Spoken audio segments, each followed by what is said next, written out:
Hello everyone, স্বাগতম জনাইছোঁ আন এটি নতুন পোষ্ট এনালাইচিছ ভিডিঅ'লৈ। চ' আজিৰ থাম্বনেইলটো চাই চাগে আপোনালোকে গমেই পাইছে যে আজি মই লাষ্টৰ মমেণ্টামটো কেপচাৰ কৰিবলৈ সক্ষম হ'লোঁ, both upside and both downside, ঠিক আছে। চ' মানে এতিয়া এনেকুৱা হৈছে কি মই যিটো লাইভ আহোঁ পূৰা চাগে 3:30লৈকে বহিবই লাগিব চাগে, তেতিয়াহে আপোনালোককো সেইবিলাক ট্ৰেড শ্বেয়াৰ কৰিব পৰা হ'ম। লাষ্টত কি হ'ল 2:30 আগে উঠি গ'লোঁ আৰু ছেম টু ছেম মমেণ্টাম হৈ গ'ল আমাৰ 2:30ৰ পিছত। গোটেই দিনটো আমাক বহালে, এনে আমাক ৰখালে, 2-3টামান আমাক বেয়া এক্সিটো এণ্ট্ৰিও কৰালে। বাট যি নহওক, ৰাখে হৰি মাৰে কোনে, যোনটো এই কথাষাৰ আছে। চ' সেই কথাষাৰ প্ৰমাণিত হৈ গ'ল। মোৰ লছ আছিলে দিনত, মই ভাবিছিলোঁ আজি যোনটো ভিডিঅ' বনাম সেইটো লছৰ ওপৰতে বনাম, যে আজি ইমান 5,000 মান লছ আছিলে মোৰ, 5-6,000 মান ৰিস্ক মেনেজমেণ্টৰ ভিতৰতে আছিলে। বাট ফৰ্চুনেটলি লাষ্টৰ যোনটো মমেণ্টাম পালোঁ তাতে প্ৰায় আজি গোটেইখিনি ৰিকভাৰ কৰি 15,000 মান মোৰ ইয়াতে প্ৰফিট আজি হৈ গ'ল, ঠিক আছে। চ' কি কৰিলোঁ কি নাই গোটেইখিনি বস্তু এতিয়া আলোচনা কৰি আছোঁ এই এনালাইচিছ ভিডিঅ'টোত। চ' আপোনালোকে চাই থাকক। চ' প্ৰথমতে আজি আহি যাওঁ বেংক নিফটি, যোনে নেকি আজি আমাৰ মাথা গৰম কৰি পেলাইছিলে গোটেই দিনটো। বেংক নিফটি যুঁজি মৰ্ণিং হাফত যোনটো ইয়াতে মমেণ্টাম আছিলে বা যোনটো ইয়াতে আমাৰ প্ৰফিট আমি দেখিবলৈ পাইছিলোঁ এই ইয়াতে ক'বাত, ঠিক আছে। কাৰণ কিয় 48,000 লেভেলটোত অলৰেডি কোৱা হৈছে, বিভাজীয় বাৰম্বাৰ কৈছে কথাটো কি 48,000 যদি ভাঙি যায় আৰু এই ছাপৰ্টটো যদি ব্ৰেকডাউন হ'বলগীয়া হয়, দেন আমি কুইকলি এটা মমেণ্টাম পাব পাৰোঁ, যোনটো নেকি আমি মৰ্ণিং হাফত পাইছিলোঁ। আৰু মৰ্ণিং হাফত প্ৰফিটতে আমি ক্ল'জ কৰিব ট্ৰাই কৰিলোঁ, ঠিক আছে। চ' ইয়াতে ক'ৰবাত আমাৰ এণ্ট্ৰি হৈ কেনে আমাৰ কি হ'ল, এইখিনি মানলৈকে এটা ভাল পইণ্টৰ প্ৰফিট এটা আমি পালোঁ। ইয়াতে 40-50 পইণ্টছ মানৰ প্ৰফিট আছিলে। বাট আফটাৰ ডেট যদি চাওঁ আৰু অলপ যুঁজিব গৈ কেনে ইয়াতে আল্টিমেটলি আমাৰ কি হৈছে, ডিকেৰ কাৰণে আমাৰ ইয়াতে ষ্টপ লছ হিট হয়। আকৌ যেনিবা আমি চাওঁ যে ইয়াতে আমাৰ এটা ব্ৰেকআউট এটা আমি পাইছিলোঁ এইখিনি মানত ক'ৰবাত, ঠিক আছে। চ' এটা নৰ্মেল জেনুইন ট্ৰেড আছিলে, য'ত নেকি আমি ইয়াতে ব্ৰেকআউটত আমি ইয়াৰে ওপৰত আকৌ সোমালোঁ, ইয়াতে আকৌ আমাৰ ষ্টপ লছ হিট হৈ গ'ল। বাট লাকিলি ইয়াতে এইখিনিতে আমাৰ ষ্টপ লছটো হিট হৈ গ'ল। লাকিলি এই যোনটো ফল আছিলে বহুত হেভি ফল আছিলে, আৰু তেতিয়া আমি চাই আছিলোঁ 47,600ৰ পুটটো মই ৰেডাৰত ৰাখি থৈছিলোঁ। 47,600 পুট আপোনালোকক যদি দেখাওঁ, ত' 47,600 পুট কি হ'ল এক ছেকেণ্ড। ত' 47,600 পুটটো আমি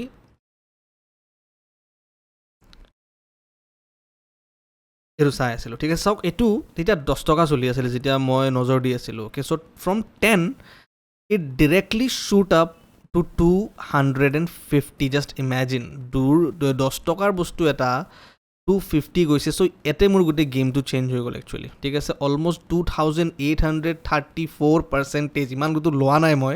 বাট 10 টকাত মই বাই কৰিছিলোঁ, এটা লিমিটেড কোৱান্টিটি আছিলে। বাট সেইটো ইমান ধুনীয়া শ্বুট আপ কৰিলে, ডিৰেক্টলি 200ৰ ওচৰে পাজৰে মই বুক কৰিলোঁ। অ'কে, কাৰণ আৰু প্লাছ মানে ইয়াতে এক্সিট কৰা মকাই নিদিলে মাৰ্কেটে, লৈছোঁ ডিৰেক্টলি মই প্ৰফিট দেখা পাইছোঁ 10,000ৰ। তাৰপাছত কি হ'ল, যেতিয়া মাৰ্কেট আকৌ যেতিয়া নামিব ধৰিলে, দেন এইবাৰ কি কৰিলোঁ, কল ল'লোঁ নিফটিৰ। অ'কে, নিফটিৰ 22 নিফটিৰ কল কোনটো আছিলে, 2250,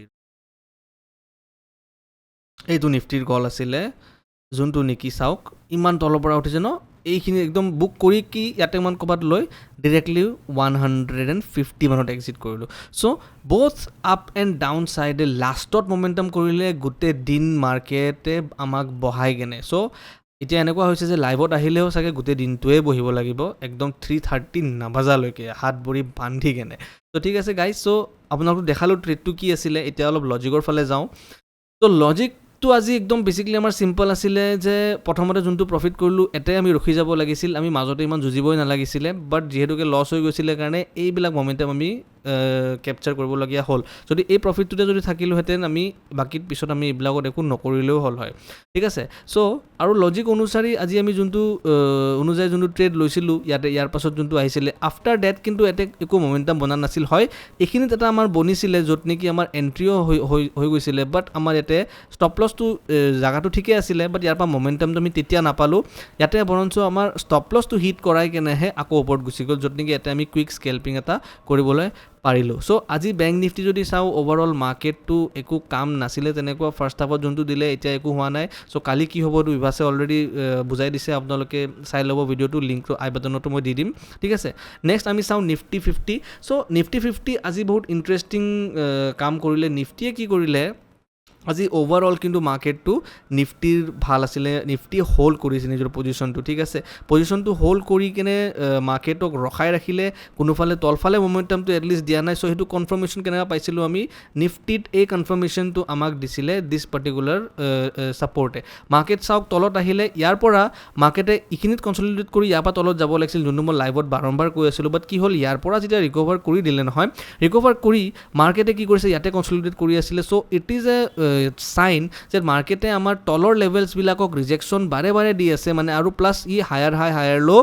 এটা কম টাইম ফ্ৰেমত বনাই গৈ আছে চ' যেতিয়া আমাৰ এই হাইটো ব্ৰেক হৈ গ'ল হয় দেন আমি এটা কুইক মমেণ্টাম পাম বুলি আশা ৰাখিছিলোঁ য'ত নেকি ইয়াতে আমি এটা ব্ৰেকআউট পাইছিলোঁ যদিও আমাৰ ব্ৰেকআউটটো ইয়াতে ছাষ্টেইন নহ'ল আল্টিমেটলি মাৰ্কেট ছাইডৱেজ হৈ গ'ল বাট আমাৰ এটা এণ্ট্ৰি ইয়াতে আমাৰ পুট ছাইডে বহুতে বনাইছিলে বহুত ভাইসকলে বনাইছিলে ইয়াতে এই ব্ৰেকআউটৰ পিছত ইয়াতে এটা এণ্ট্ৰি বনাই লাষ্টত আমাৰ কি হ'ল ইয়াতে আপ ছাইডে যোনটো মমেণ্টাম দিলে ঠিক আছে চ' এইখিনি জেগাত চবে কল ভাবি আছিলে বাট আনফৰ্চুনেটলি ইয়াতে পটককৈ পুট চলি গ'ল যোনটো নেকি বেংক নিফটি নামাৰ কাৰণে আৰু লগতে প্ৰফিট বুকিং অহাৰ পাছত আৰু ওপৰত গ'ল চ' এতিয়া মই যোনটো কৈ আছোঁ মই কালিও এটা যোনটো ভিডিঅ' বনাইছিলোঁ পষ্ট মাৰ্কেট তাতে মই কৈছিলোঁ কি I am bullish in the মাৰ্কেটত ইমান জল্দি আৰু নামি যাব নালাগে চ' তেনেকুৱা যদি দেখা যায় আজি মাৰ্কেট ওপৰতে ক্লজিং দিছে ক'ৰবাত চ' কালি ওপৰফালে যাব লাগে তলৰ ফালে আমি ইমান এটা পজিটিভ চাইন দেখা নাই হয় তলৰ ফালে যোনবিলাক এতিয়া ট্ৰেণ্ড লাইন বনি আছে সেইবিলাক যদি ব্ৰেক হয় আমি ডেফিনেটলি চাম কালি লাইভত মাৰ্কেটতো চাম চ' যি নহওক আল্টিমেটলি আজি দিনটো ভালেখিনি ক্লজিং হ'ল but I am not satisfied because কিয় ৰিস্ক মেনেজমেণ্ট এতিয়া ফ'ল' হোৱা নাছিলে একো ধৰণৰ প্ৰপাৰ ট্ৰেড পোৱা নাছিলোঁ যদিও আজি কিবাকৈ উদ্ধাৰ হ'লোঁ চ' কালি আমি কি হয় কালি চাম চ' কালি লাইভত ডেফিনেটলি আহিম 9:30 মানতে আহিব ট্ৰাই কৰিম বাকী পষ্ট মাৰ্কেট এনালাইচিছ ভিডিঅ' আপুনি পাই থাকিব এনেকুৱা মাৰ্কেটৰ পিছত কি হ'ল গোটেইখিনি বস্তু মই জনাই দিওঁ চ' বাই কালি আকৌ আমি লগ পাই আছোঁ